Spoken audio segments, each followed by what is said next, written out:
अस्सलाम वालेकुम viewers, welcome to Salman vlogs. Salman vlog है पंकज सुमिदा। उम्मीद करता हूँ आप सब खैरियत से होंगे, छल जीने से हो। व्यूअर्स, आज का जो हमारा टॉपिक है वो है केएलटी के बारे में। कोरियन लैंग्वेज टेस्ट है। जो कोरियन लैंग्वेज टेस्ट है उसके अंदर कौन कौन से चैप्टर जो है इंपॉर्टेंट है, कौन से वर्ड्स इंपॉर्टेंट हैं। और ये जो सईद भाई मेरे साथ बैठे हैं, आप इनको जानते होंगे, इनका तारुफ आपको करवा चुका हूँ। और इन्होंने कौन से चैप्टर पढ़ के, कौन सी बुक्स में से कैसे इम्तहान पास किया, उन्होंने अपनी अकेडमी के बारे में भी बताया था, सर के बारे में बताया था। उसके बारे में थोड़ी सी गुफ्तगू करेंगे। आज हम जानते हैं इनसे इंपॉर्टेंट चैप्टर्स के बारे में और कोरियन लैंग्वेज टेस्ट को पास करने की टिप्स, और थोड़ा सा सिर्फ स्किल्स टेस्ट के बारे में। ठीक है, आज सईद भाई से पूछते हैं जी, सबसे जो ज़रूरी अहम चीज़ें हैं उसके बारे में ज़रा गुफ्तगू करें। जी अस्सलाम वालेकुम, कैसे हैं सब दोस्त। उम्मीद करता हूँ सब ठीक ठाक होंगे, खैरियत से होंगे। तो आज का जो मेन जो टॉपिक था वो ये था कि इम्तिहान की तैयारी, ठीक है ना, कि किस तरह कौन सी चीज़ें पढ़नी है, कौन सी चीज़ें ज़रूरी हैं, कैसे आपने आपको तैयार करना है, ठीक है ना। तो इसमें सबसे पहले तो ये चीज़ है कि अपने माइंड को तैयार करना कि मैंने गैर मुल्की ज़बान सीखनी है, ठीक है ना। कहाँ से सीखनी है, कैसे मैंने सीखनी है, ठीक है ना। तो कितने टाइम मैंने इसको देना है, यानी कि एक दिन में, ठीक है ना। तो सबसे जो ज़रूरी मेन जो चीज़ होती है ना वो ये होती है कि किसी अकेडमी में पढ़ना, ठीक है ना। कुछ दोस्त मैंने ऐसे भी देखे हैं जो यूट्यूब से यानी कि तैयारी करते हैं। तो अच्छी बात है, यूट्यूब से भी करनी चाहिए जिनको यानी कि बेस्ट लगता है। तो मैंने भी पहले अपना यही आइडिया मैंने बनाया था, मैंने कि भाई मैंने यूट्यूब से पढ़ना, लेकिन नहीं था मेरे से पढ़ा गया। तो इसके लिए फिर मैंने गुजरांवाला में मैंने यानी कि EL अकेडमी, ठीक है ना, वहाँ पे मैंने सेलेक्ट की अकेडमी, ठीक है ना। फिर सर से मैंने मुलाकात की, ठीक है ना, अकेडमी ज्वाइन की, ठीक है ना, टेस्ट के लिए।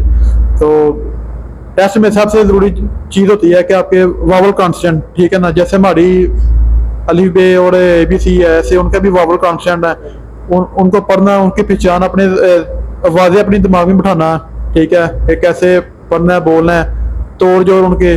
तो जब आपका यानी कि वावल कॉन्स्टेंट के कंसेप्ट क्लियर हो गए हैं तो फिर उसके बाद फिर चैप्टर शुरू होते हैं, ठीक है ना। इसकी दो बुक्स होती हैं, तो 60 चैप्टर होते हैं, ठीक है ना। फर्स्ट बुक है 30 और सेकंड के भी 30, ठीक है ना। तो फर्स्ट जो बुक है वो तो इंतहाई इंपॉर्टेंट है, सवाल उसमें आते ही आते हैं। मैंने वो भी दोस्त ऐसे देखे हैं जो जिन्होंने दूसरी बुक नहीं पढ़ी, टाइम थोड़ा मिला टेस्ट के लिए, तो पहली बुक उन्होंने अच्छी तरह पढ़ी है, तो उसके उनके नंबर कितने हैं, 120, 25, 35, 135 नंबर उनके आए हैं और उन्होंने टेस्ट पास किया हुआ है, ठीक है ना। तो दो बुक्स पढ़े भी मैंने 200 देखे हैं अपने, जो 110 नंबर 120 लेके पास हुए हैं, 180 90 नंबर लेते रहे हैं, ठीक है ना। तो इसकी दो बुक्स होती हैं, मैंने भी अल्हम्दुलिल्लाह दोनों बुक्स मैंने 60 चैप्टर पूरे मैंने किए थे, ठीक है ना। तो पहली बुक तो इंतहाई इंपॉर्टेंट है, और दूसरी जो बुक है उसमें 31, 32, 33, 34, 36, 37, 38, ठीक है। और उसके बाद 41 चैप्टर से लेके 52 चैप्टर तक, 52 चैप्टर तक, यानी कि इंतहाई इंपॉर्टेंट चैप्टर है। आप नहीं आना पेपर उनमें से जो मर्जी करने आप, ठीक है ना। तो सबसे जो टेस्ट पास करने के लिए जो मेन चीज होती है वो आपकी होती है वोकैबुलरी, तस्वीरें इंतहाई इंपॉर्टेंट है। कोई भाई ऐसे मैंने देखे हैं जो टेस्ट पास करके या नाकाम होकर बाहर आके कहते हैं यार हमें एक तस्वीर आई है, मुझे एक भी नहीं आई, मुझे 7 तस्वीर आई हैं, मुझे 5 आई हैं। अच्छा, तस्वीरों के बारे में जब मैंने पेपर दिया था ना, उसके अंदर तकरीबन लिसनिंग जो है ना, लिसनिंग में आई थी 4 से 5 तस्वीरें, रीडिंग में आई थी 5 से 7 तस्वीरें। ये समझ लें 12-13 तस्वीरें। 12-13 तस्वीरों का मतलब ये है कि 50-60 नंबर, ठीक है। तो तस्वीरें वाकई बहुत ज़्यादा इंपॉर्टेंट है। और तस्वीरों के अलावा जो है वो जो चीज़ें इंपॉर्टेंट है वो ज़रा आप बताएं। तस्वीरों के अलावा जो सबसे चीज इंपॉर्टेंट है वो आपकी ग्रामर है, ठीक है ना। ग्रामर में ये है कि मौजूदा चीज, आने वाली चीज और जो गुजर गया वक्त, इनकी यानी कि पहचान करना कि भाई कैसे मैंने यानी कि इनको सेंटेंस बनाना है, जुमला बनाना है, एंड पे क्या आ रहा है, ठीक है ना। तो ग्रामर तो जरूरी चीज है। ग्रामर और वोकैबुलरी के अलावा बंदा टेस्ट पास नहीं कर सकता, ठीक है ना। तो उसके बाद फिर ये बंदा चैप्टर कर ले तो बहुत 100% चांस है बंदे के पास होने के। और अच्छा, ये चैप्टर बुक 1 जो है कितनी देर में बंदा कंप्लीट कर सकता है? बुक 1 बंदा 1 महीने में भी कंप्लीट कर सकता है, 1.5 महीने भी कंप्लीट कर सकता है। तो कुछ मैंने बहन भाई देखे हैं जिन्हों को 25 दिन जिनको टेस्ट में मिले हैं, यानी कि लकी ड्रा के बाद जब टेस्ट की डेट अनाउंस हुई है उसके बाद 25 दिन 20 दिन मिले हैं, तो उन्होंने 15-20 चैप्टर भी नहीं ध्यान से पढ़े और वो 115-10 मतलब कि वो पास कर गए हैं, वो पास कर गए हैं। लक की बात नहीं, किस्मत की बात है, लेकिन हर चीज जो है ना वो किस्मत में भी नहीं होती, वो मेहनत में भी होती है।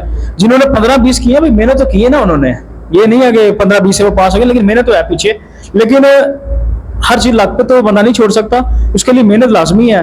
मतलब कि पहली बुक के 30 चैप्टर कर लिए, दूसरी बुक जो आपने चैप्टर बताए हैं वो इंपॉर्टेंट चैप्टर जो है वो कर लें, क्योंकि आपने 2-3 का टेस्ट दिया है, आपको पता होगा इसमें से पेपर आता है, ठीक है। अब पहली बुक दूसरी बुक कर लिया, मतलब पहली बुक अगर इंपॉर्टेंट है मेरे मुताबिक पहली करने के बाद दूसरी करें, दूसरी करने के बाद पहली को फिर 2-3 दफा दोहराना चाहिए अगर टाइम मिल गया। अगर 1 माह मिला है तो कोशिश फिर इस तरह की जाएगी 1 माह के अंदर 2-3 दफा पहली बुक की जाए, दूसरी बुक को भी 1-2 दफा किया जाए, उम्मीद है बंदा अच्छे नंबरों से जल्दी पास हो सकता है। उसके बाद ये जो इंपॉर्टेंट चैप्टर्स हैं, ठीक है, वोकैबुलरी है, वॉवल्स वगैरह कांस्टेंट है, ये तो फर्स्ट ऑफ ऑल है ना। उसके बाद वोकैबुलरी याद करनी है, चैप्टर को याद करना है। वोकैबुलरी याद होगी तो आप चैप्टर याद कर सकते हैं, तस्वीरों का पता लग सकता है, ठीक है। मतलब आपके पास ये चीज पड़ी है, सही तरह दिखाएं जरा मुझे। खल, अब ये खल है, ठीक है, इसे हम चाकू कहते हैं। अब तो ऊपर आएगा कि इवोसन मोश मिक्का, अब पता ही नहीं है, पाकिस्तान में तो पता छुरी है, चाकू है, छुरी, जो भी मर्जी कह लें। अब कोई लैंग्वेज में खल कहते हैं, पता ही नहीं है खल है, तो किस पे टिक करेंगे 4 ऑप्शन में से? फिर बंदा इमरजेंसी में कोई भी टिक कर देता, क्योंकि टाइम तो होता नहीं है। तो इसलिए वोकैबुलरी, तस्वीरें, इन चीजों का पता होना जरूरी है।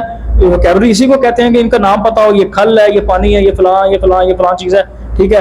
ये माइक है मैंने पकड़ा हुआ, ये ओस है, ये टी शर्ट है, जो भी चीजें हैं आपको पता होनी चाहिए, फिर पासिंग मार्क्स हैं। इसके बाद थोड़ी सी गुफ्तगू है सिर्फ स्किल टेस्ट पे। पहले भी हमारी स्किल टेस्ट पे 2 दफा बात हो चुकी है। स्किल टेस्ट और कर्व बैंड इतना इंपॉर्टेंट है, इसलिए मैं दोबारा बात इस पे करना चाह रहा हूँ। सिर्फ इसके बाद जो है हम इंशाल्लाह अपनी वीडियो का एहतमाम करेंगे।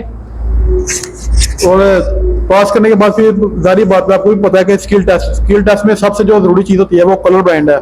और कलर बैंड के बाद जो जरूरी चीज है वो क्या, आपका तारुफ इंटरव्यू, ठीक है ना, जो आपने बताना होता है अपना 15 लाइनों का, ठीक है ना। उसके बाद सवाल जब पूछता है वो, ठीक है ना, वो भी 10 सवाल पूछता है, वो उससे ज्यादा नहीं पूछता, वो भी आने चाहिए हर सूरत। तो गेम्स होती हैं, हर कैटेगरी की अलग अलग गेम्स होती हैं, उसमें सिर्फ चेक करते हैं कि ये जो स्टूडेंट है इसकी कितनी को यानी कि स्पीड है काम करने की, ठीक है ना। मोहम्मद साहब कितने कुछ होगा है? बिल्कुल, हाँ, कितने कुछ होगा, सीधी बात ये पता करें कितने कुछ होगा बंदा। बिल्कुल। और ये इन चीजों को देखते हैं, लाइक करते हैं। बिल्कुल। तो आज का जो इजरा की सूरत हाल चल रही है आपके सामने है, कोई दोस्त भी नाराज ना हो हमारी बातों पे। जो पुराने दोस्त है मेरे, जिनसे मैंने पूछा है, ठीक है, मैं भी जिला में आप भी जिला में शामिल, आप भी नाराज ना हो। जो पुराने लोग शामिल हैं, जो पुराने लड़के हैं, वो बता रहे हैं कि पाकिस्तानी लड़कों ने 2022 के एंड में और 2023 में बहुत ज्यादा फैक्ट्रियां चेंज की हैं। और बताया ये जा रहा है कि 2022 में और 2022 के एंड में और 23 में बहुत सारे इजरा हुए थे। जो लड़के गए हैं उन्होंने फैक्ट्रियां बहुत चेंज की हैं, उसकी वजह से अभी इजरा बहुत ज्यादा रुके हुए हैं। पाकिस्तानी एम्बेसी के सफीर का ये वो आपने इंटरव्यू देख ही लिया है, तो वो इंटरव्यू कह रहा है साड़ी जिम्मेदारी कोई नहीं, ये पूछो ओईसी वाले अगे एचओडी कोरिया सानू कोई नहीं पता, सानू कख नहीं पता, हमने पाबंदी लगा दी, हमने ये कर दिया, वो कर दिया, लिहाजा कोई बंदा जिम्मेदारी उठाने को तैयार नहीं है, ये लड़कों ने ही करना है। अब जिस तरीके से मर्जी आप करें, तो काइंडली फैक्ट्रीज को कम चेंज करें। अपनी तैयारी के बाद जो है सबसे इंपॉर्टेंट जो है स्किल टेस्ट के बाद आपका मेडिकल भी हो जाता है, फंस जाता है बंदा इजरा पे आके। तो इजरा को बेहतर बनाने के लिए अब पाकिस्तानी एम्बेसी को कुछ करना चाहिए, ओईसी को कुछ करना चाहिए, हमारी हुकूमत को कुछ ना कुछ करना चाहिए, ठीक है। व्यूअर्स, आपसे मैं इजाजत चाहूंगा। जिन लोगों ने चैनल को सब्सक्राइब नहीं किया, चैनल को सब्सक्राइब करें, लाइक करें, शेयर करें, ठीक है। और अपनी कीमती राय का इजहार जरूर कीजिए, कमेंट के अंदर जो क्वेश्चन है वो जरूर कीजिए। अल्लाह हाफिज, और सही रहते आपको। जी ठीक है, अल्लाह हाफिज, बहुत शुक्रिया, अस्सलाम वालेकुम। कैसे हो?